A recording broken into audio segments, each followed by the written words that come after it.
ममता बनर्जी द्वारा बुलाए गए बैठक से कांग्रेस अपने आप को अलग रखती है और कांग्रेस के जो प्रदेश अध्यक्ष हैं अधीर रंजन चौधरी, वो कहते हैं ये समय की बर्बादी। बेंगलोर की बैठक से नीतीश कुमार नाराज होकर के भाग आए थे। सीटें किसी की भी आए, लेकिन भारतीय जनता पार्टी को माकूल जवाब देने के लिए बंगाल में ममता बनर्जी ने कमर कस लिया है। नमस्कार, आपका बहुत बहुत स्वागत करते हैं, अभिनंदन करते हैं। और जिस तरह से एक बार फिर से 2024 के चुनाव की तैयारियां अपने परवान पर है, उसे देख करके ऐसा लगता है कि बहुत सारी बातें आपसे करनी चाहिए। आप भी लगातार हमारे साथ बहुत सारे कमेंट में बातें कर रहे हैं और तथ्यों को लेकर के आप काफ़ी कुछ कह रहे हैं। जैसा कि आज हमने सुबह में आपसे गेम समझिए साझा किया था, उसके बाद से इतनी सारी प्रतिक्रियाएं आई हैं कि हम काफ़ी कुछ ये एहसास करने लगे हैं, समझ में आने लगा है कि हम जिस रास्ते पर चल रहे हैं उसमें कई लोगों ने ये भी कहा है कि आपके सोर्सेज होने चाहिए। तो मैं आपको स्पष्ट बता दूं कि देखिए, हमारा एक अलग तरह का प्रकृति है। हम जो व्यक्तिगत बातें होती हैं उसे सार्वजनिक नहीं करते हैं और ना उन बातों को हम चर्चा करते हैं। व्यक्तिगत बातें जो हमारी होती हैं वो हमारे लिए होती हैं और सोर्सेस हमारे वहीं से होते हैं। हमारे पास जो बयान होते हैं और जो हमारे सोर्सेज हैं वो काफ़ी मजबूत हैं। यही कारण है कि हम खबरें आपको एडवांस में देते हैं। एक और खबर आपके सामने हम लेकर के आए हैं और इस खबर में आपने हेडलाइन तो देख ही लिया होगा। हम बार बार कह रहे हैं कि ये इंडिया गठबंधन कहीं ना कहीं एक ऐसा भानुमति का कुनबा है जो बिखर सकता है। ये भी बातें लगातार कहते आ रहे हैं हम कि ये जो दल हैं इनके स्वार्थ आपस में टकराएंगे। भारतीय जनता पार्टी भी ये बात कहती है। ये बैंक तौलने जैसा है। जिंदा बैंक तौलने का मतलब है कि आप कभी भी सफल नहीं हो पाएंगे। एक को रखेंगे, दूसरा उछल के चला जाता है। हमने आपको खबरों में आज सुबह ही बताया था, हम लगातार बताते आ रहे हैं कि अरविंद केजरीवाल कुछ अलग कहानी कह रहे हैं। नीतीश कुमार की कहानी सुनकर के लालू प्रसाद का फेफड़े सूख रहा है। वो सीधे नरेंद्र मोदी का नरेटिव दबाने लगे हैं। इसके बाद आपको हमने बहुत पहले बताया था कि ऐसे कई धड़े हैं जो चाहते हैं कि नरेंद्र मोदी के विरुद्ध वो चेहरा बने और वो एकजुट करें। भले इसमें सफलता नहीं मिली, हमने पहले भी बताया था कि ममता बनर्जी, शरद पवार, केसीआर ये पहले प्रयास कर चुके हैं। प्रयास तो अखिलेश यादव ने भी किया था, लेकिन उन प्रयासों में असफल रहे। हरियाणा में चौटाला परिवार ने भी प्रयास किया था, लेकिन वो भी असफल रहे। ये सारी बातें जब एक जगह आकर के खड़ी होती हैं तो साफ नजर आता है कि कहीं ना कहीं ये बदला हुआ परिवेश जो है वो मजबूर कर रहा है ये कहने को और भारतीय जनता पार्टी की बातों को थोड़ा बहुत मानने को कि कहीं ना कहीं जो परिस्थितियां पैदा हुई हैं वो ये बता रही हैं कि इंडिया गठबंधन एकजुट नहीं हो सकता है। दावे बहुत हैं, हम इस बात को दावे के साथ नहीं कह रहे हैं। हम उन दावों की बात कर रहे हैं जो इंडिया गठबंधन के नेता कर रहे हैं। वो 26 दल में से अधिकांश दल के नेता ये कह रहे हैं कि हमारा सब कुछ ठीक ठाक है। ममता बनर्जी को लेकर के जो बातें सामने आई हैं और जिस तरह से ममता बनर्जी को अलग थलग छोड़ दिया है मीटिंग से पहले ही, जिस तरह से कांग्रेस और लेफ्ट ने झटका दिया है, वो काफ़ी बड़ी बात है। आप समझ सकते हैं कि एक तरफ आप केंद्र में नरेंद्र मोदी को घेरने निकले हैं और दूसरी तरफ आप आपस में तसली टकरा रहे हैं। इसका मतलब क्या है? इसका मतलब सीधा होता है कि कहीं ना कहीं आपकी भावनाएं और अब तक जो विलंब हो रहा है, किसको क्या पद मिलेगा, दो ही बात होती है। या तो शादी से आप बहुत खुश होते हैं या शादी आपको कहीं ना कहीं इतनी परेशान कर देती है कि आप अपने जीवन से भी मोह माया खत्म कर लेते हैं।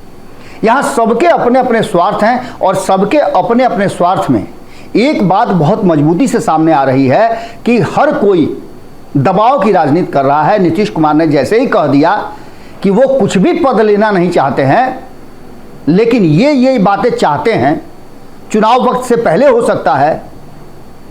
लालू प्रसाद नीतीश कुमार को छोड़ करके चले जाते हैं दिल्ली। ये सारी बातें कहीं ना कहीं इशारा कर रही हैं कि कुछ तो बात है। एक दिन पहले ममता बनर्जी ने एक बैठक बुलाई थी।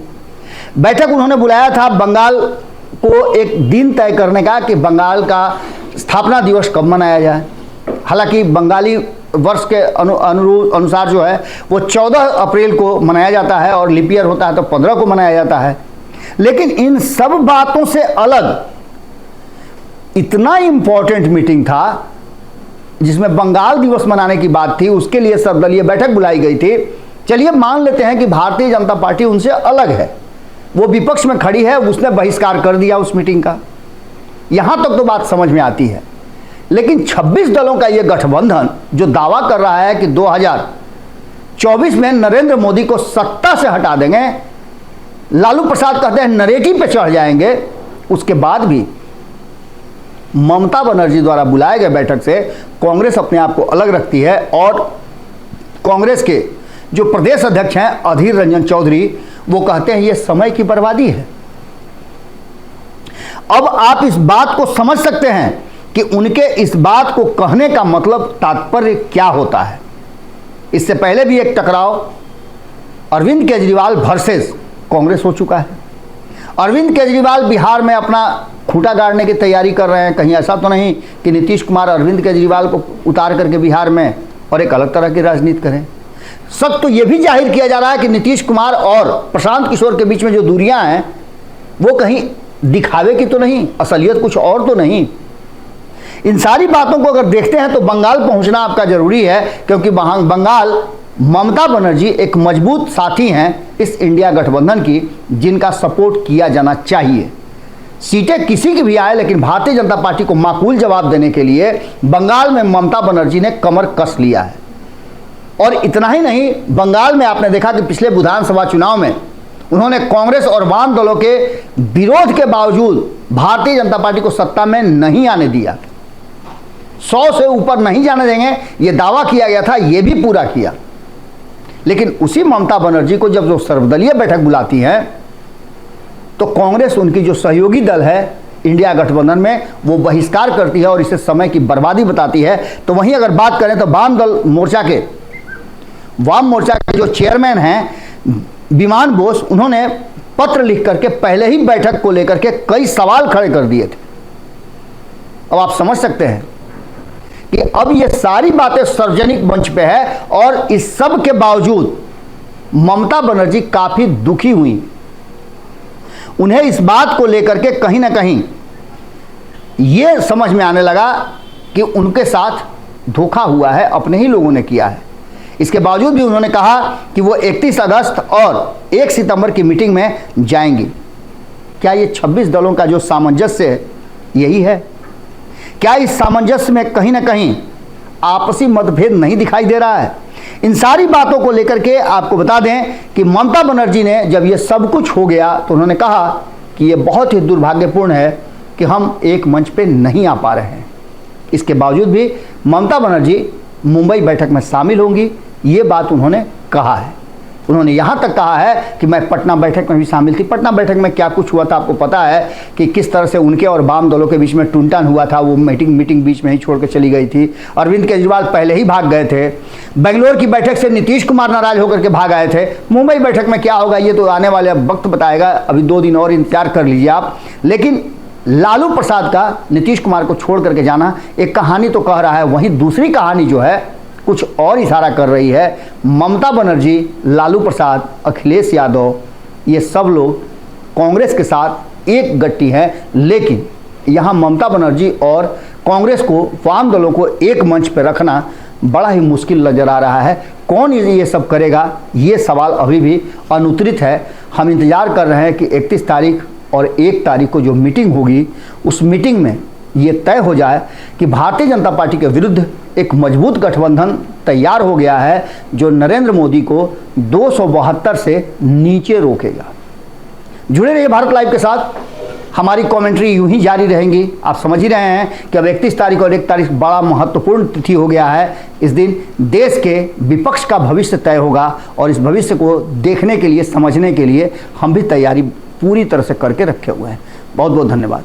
अगर ये वीडियो पसंद आई और वह बिहार के राजनीति और बिहारियत से सरोकार रखेनी तो सब्सक्राइब बटन दबा के चैनल के सब्सक्राइब कर ली। ओजे एगो घंटी बा, ओकरा बटन दबा देला से कुल सटीक और मारक खबर रुआ मुफ्त में मिल जाई।